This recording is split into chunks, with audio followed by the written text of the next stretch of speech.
El doctor Roberto Burneo está esta noche con nosotros, decíamos, presidente del Jurado Nacional de Elecciones, quien tiene muchísimo trabajo, sobre todo cuando calienta la campaña electoral. Muy buenas noches y gracias por acompañarnos. Buenas noches y buenas noches a todo el público. A ver, en primer lugar, toquemos los temas de actualidad, las críticas, las exhortaciones que se están haciendo a personajes como el caso del señor Acuña, por ejemplo. ¿En qué circunstancias se encuentra eso? ¿Esto está bajo investigación? ¿Qué consecuencias, qué infracciones podría él haber cometido?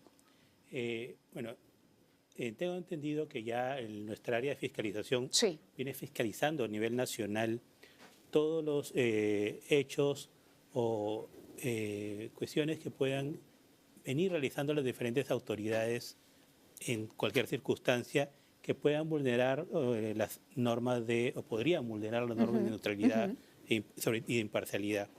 Respecto al caso específico que me preguntas, Sí. Tengo entendido que ya se ha emitido un informe de fiscalización, Correcto. el mismo que se ha puesto en conocimiento del Jurado Electoral Especial de Lambayeque, con sede en Lambayeque.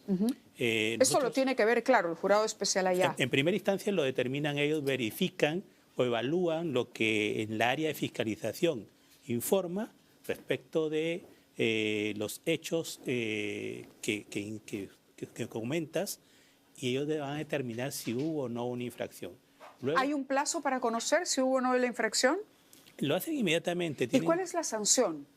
La sanción, en este caso de autoridades que tienen personal dependiente, es de una amonestación y hasta una multa por alrededor de 30 UITs como máximo. ¿Que eso es el equivalente a? El equivalente, estamos hablando de 5.300, como 150.000 soles más o menos. Claro, pero estamos en un momento en el que, por ejemplo, el caso del señor Acuña no es un caso aislado.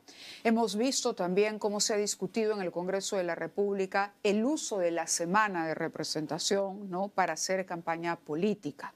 El tema de la neutralidad, los congresistas han considerado que en esa semana de representación, una vez que ellos cumplan con su agenda, en su tiempo libre, han considerado que podrían dedicarse a hacer proselitismo político.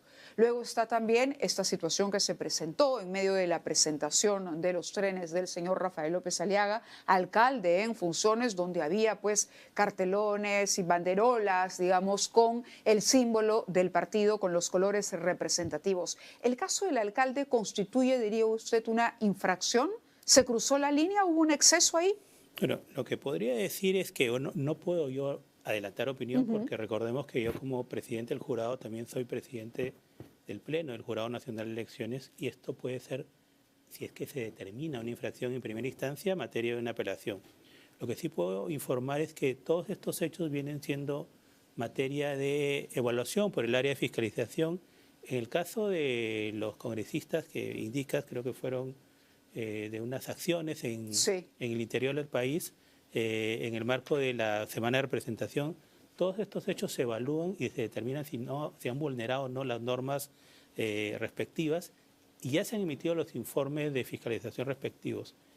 En el caso último del alcalde de Lima, respecto del hecho que hubo hace un par de días, creo que fue el día de ayer, también está siendo evaluado según lo que han informado el área de fiscalización. Porque todos estos hechos, permítame, doctor, han motivado que haya una exhortación desde el jurado a respetar el principio de neutralidad. Es decir, cuando suceden estas cosas, si es que todo hubiera, digamos, transcurrido sin ningún sobresalto y sin ninguna llamada de atención, esa exhortación no cabría. Pero cuando ustedes hacen la exhortación es porque están advirtiendo la posibilidad de un uso político por parte de autoridades. En el caso, por ejemplo, del señor Acuña o en el caso del alcalde Rafael López Aliaga, ellos primero tendrían que renunciar a sus cargos antes de anunciar una candidatura presidencial. ¿Cómo se produce ese proceso? Bueno, en principio, todas las autoridades tienen que respetar las normas de neutralidad e imparcialidad, porque son autoridades o funcionarios públicos que incluso tienen representación o tienen el manejo de recursos públicos.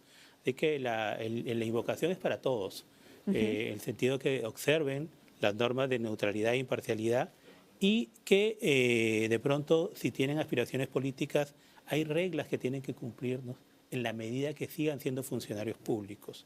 Por ejemplo, constituye infracción hacer prácticas de cualquier naturaleza que favorezcan o perjudiquen a determinada organización política o a candidato. Intervenir en un acto electoral, interferir el normal funcionamiento, por ejemplo, de la mesa de ¿Cuántas sufragio. investigaciones hay abiertas? Actualmente, el dato exacto son 2.755.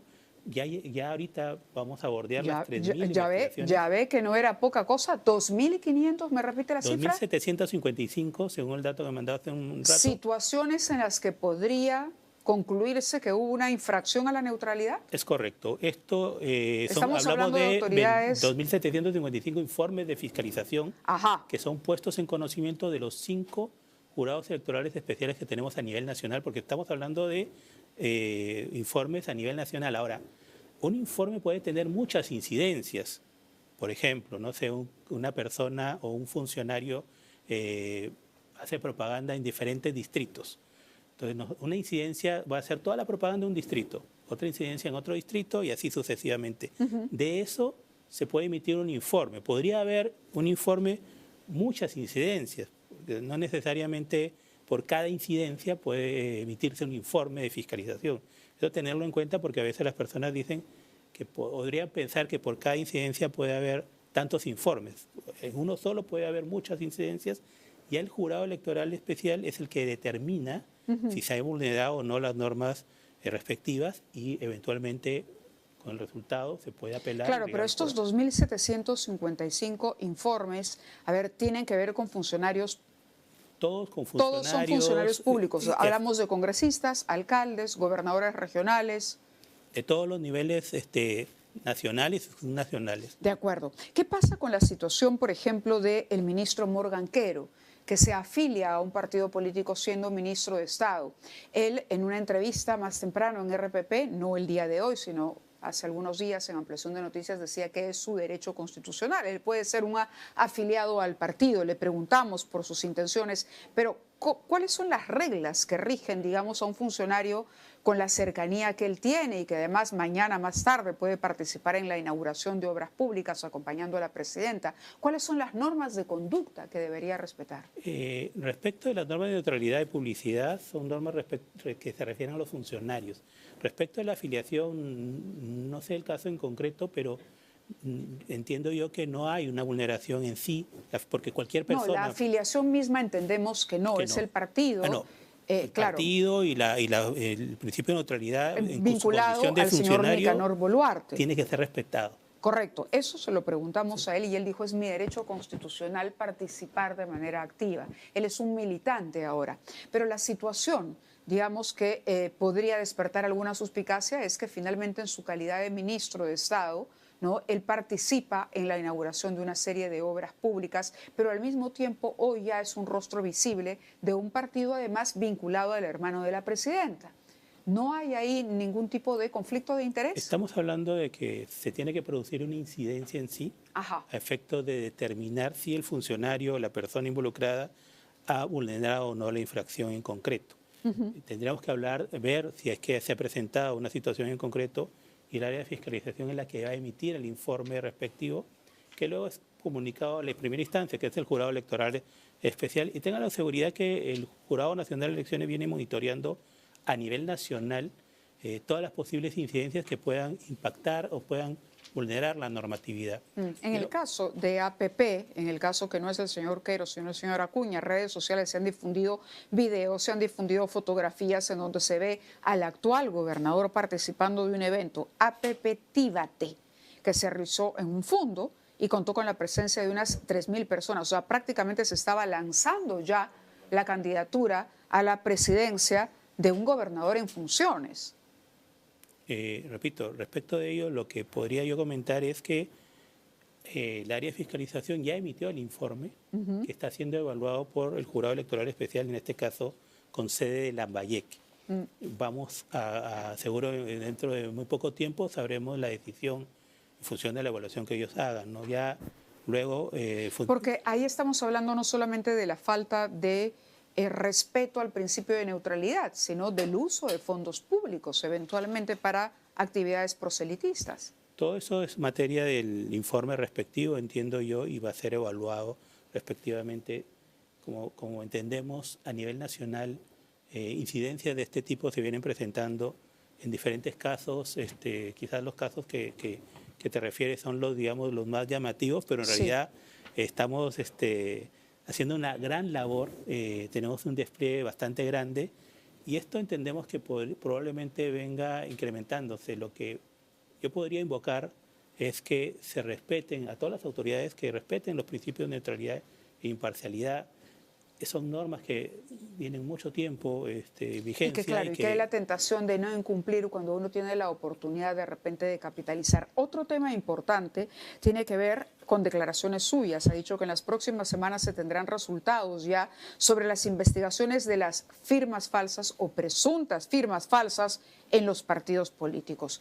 ¿Qué avances hay, doctor? Ya hemos formado un equipo técnico que está integrado con un equipo multidisciplinario, abogados y otras carreras, pero sobre todo también hemos incorporado a peritos y analistas periciales que vienen evaluando las fichas que han presentado los diferentes partidos políticos que están siendo materia de la fiscalización posterior. No son todos, poco a poco vamos a ir avanzando, hemos priorizado el trabajo en función de la fecha de inscripción y el trabajo es muy arduo porque estamos hablando de la evaluación de la pericia de alrededor de 27.000 firmas. Lo estamos haciendo por muestreo. ¿Cuántas agrupaciones políticas?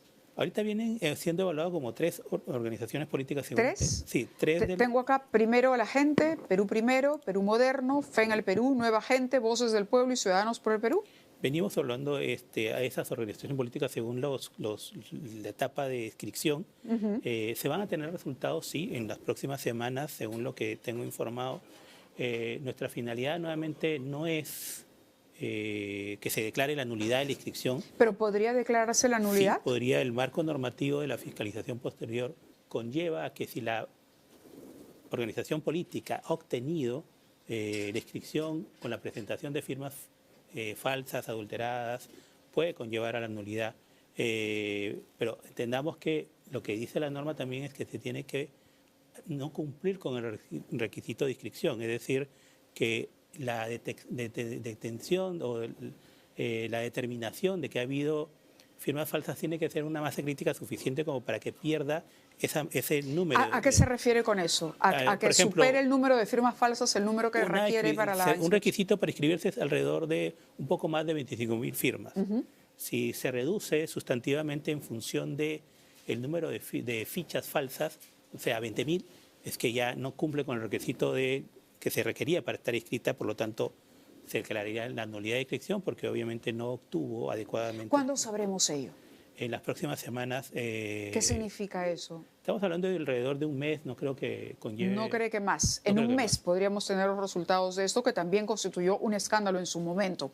Porque además cuando uno habla de firmas falsas, uno lo que procura, sobre todo después del antecedente de lo ocurrido en 2021, es que el proceso electoral al que vamos a asistir los peruanos el próximo año sea absolutamente transparente, limpio, que no revista ninguna duda, que no haya ninguna sombra. Y me imagino que ese es el compromiso más importante que ha asumido el jurado. Ahora, será un proceso sin duda complejo y usted le ha pedido, ha llamado a los 43 partidos inscritos para que formen alianzas, porque de lo contrario vamos a tener muchas dificultades los electores para tratar de... primero, conocer todas las propuestas. Estamos hablando de 43 partidos. Hemos conocido hace poco, ya se anunció una primera alianza. Pero ¿qué otras están en camino de formación? Porque el plazo vence en un par de semanas. Es correcto. El 2 de agosto vence el plazo para la formación de alianzas. Hasta la fecha no se ha presentado ninguna. Por los medios de comunicación sabemos que formalmente hay una intención de... Creo que ¿La del PPC ya se formalizó? No, ninguna se ha formalizado. No tenemos al momento formalmente ninguna solicitud de alianza. De por sí invocamos a todas las organizaciones políticas que deseen hacerlo. Ya ha habido alrededor de la actualización de 36 estatutos de las 43 organizaciones políticas que podrían participar en este proceso electoral.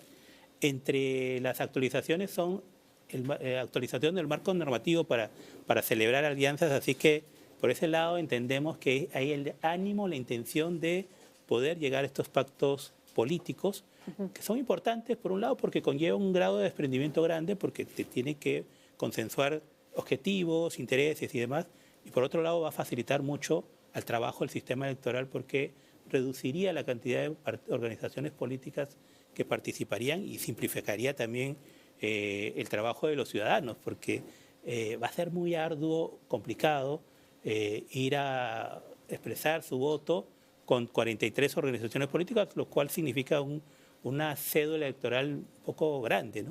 ¿Un poco grande? Yo diría bastante grande. Sí. Y eso va a suponer una dificultad, al margen, por supuesto, de organizar a una cantidad de personeros que van a tener que darse cita ahí para la verificación de los votos. Ahora, una pregunta clave es si el Jurado Nacional de Elecciones llamará a la firma de un pacto ético electoral, por ejemplo, y cuándo pretende hacerlo. De por sí, el pacto ético electoral se postula una vez que ya se han presentado las candidaturas, porque ahí vamos a saber, primeramente, los candidatos, y segundo, qué organizaciones políticas son las que finalmente quieren participar.